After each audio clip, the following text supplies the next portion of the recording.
Welcome to the second tip video for the Helpful Entrepreneur.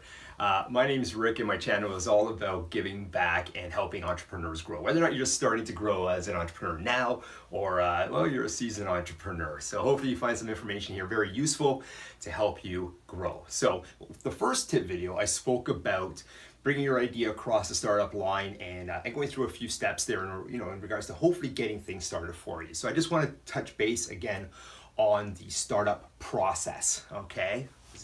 So obviously you've got a great idea. Hopefully your idea is going to change the world for the better, and it's going to improve an existing product or service, and it's going to help people. These are the ideas that are the best ones, and probably have got the most traction getting out into market. So let's start off first. Like, what are you going to do first with the startup? So one of my ideas would be to do a lean startup. This is going to minimize your risks going into the unknown. And believe me, every venture is really unknown. You think you know what's out there lying ahead? No way. Sorry. It's never going to happen the way you think it's going to happen. So keep it lean. So you can do this by financially keeping your costs as low as possible. Zero overhead if you can make it. And get out there and test the market first. Get out there and speak to people that you trust, you got great connections with, that you can get your idea out to. Whether or not it's a product or a service, see what they think. Get some feedback from them and get some genuine response back. Feedback that you can utilize and work with. It could be great or it could be horrible. You just don't know, right? So get it out there, see what people say, but again, go to trusted connections. I have heard horror stories of people having their ideas stolen. So keep it on the down low, but just get it out there and get some feedback, positive or negative. Obviously, if it's negative, fix it up, tweak it up before you venture any further. But that's really important in order to create a very, very lean startup. Okay, so now you've got verification from all your connections that you feel that you've got a great product, great service, a great business idea that you want to move forward with. What next? Like, what's going to make it work? And hopefully, not be another statistic, because the first 5 years, 90% of those companies, those startup companies, are going to fail. And the 5 years after that, 80% of that original 10% are also going to fail. So you've got to minimize your risks the best that you can, and you got to go into this knowing, okay, I need this, this, and this in place in order to give myself a great fighting chance to make this business very, very, very successful. So one of them is money.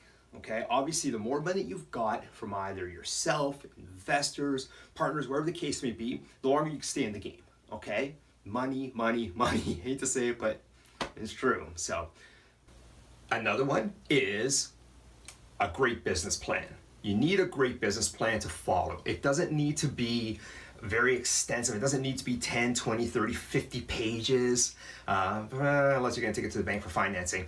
It can be, honestly, something as minimal as bullet points on one page. It doesn't need to be a heck of a lot, but you do need some type of clarification on some points, especially if you got some partners as well. You want to make sure everybody understands what is going on and who's in charge of whatever, the finances, everything associated with moving forward on this business idea is outlined in your business plan.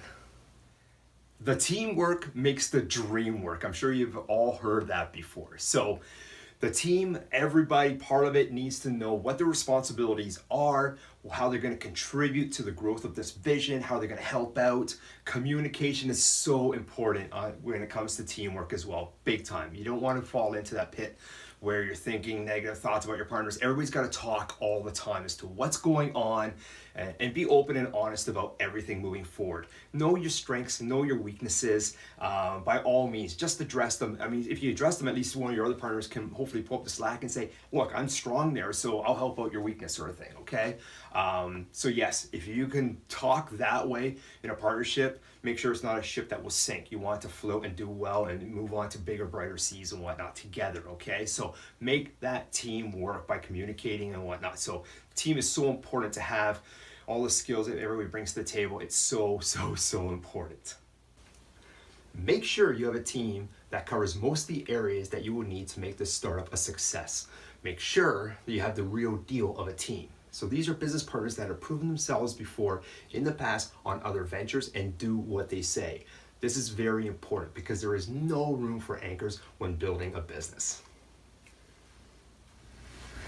And timing. Timing is very important as well. Just like teamwork is, timing also. Are you entering the market at the right time?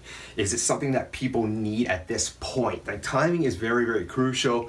Are you taking a product that you're already taking to the next level, and is that current product already doing extremely well, or is it starting to phase out? I mean, maybe you entering the market at this point now might be too late, right? So you got to make sure the timing is crucial, and also your product, for example, your service, maybe it's too early. You know, that's also another thing that you might want to sit back and talk to your partners about and whatnot. So again, hopefully you got that input back from when you did your startup process at the very beginning with the lean startup idea and speaking to your, your accredited connections. But at this point, you got to make sure the timing for you entering the market is perfect. It's never perfect, but the best that you can make it, okay? I hope you find this information in this short tip to helpful entrepreneur video useful. If you did, please give me a like. If there's something I missed or you want me to discuss in future videos, please comment below. I would love to hear it as well, okay? So also don't forget to subscribe and hit that little bell so you're notified the next time I do post upcoming videos in the near future. But if you also like to send me an email, I would love to hear from you, rick@helpfulentrepreneur.com. I would love to hear your stories and how you're doing as an entrepreneur. I love that. So anyways, until next time, grow, grow, grow.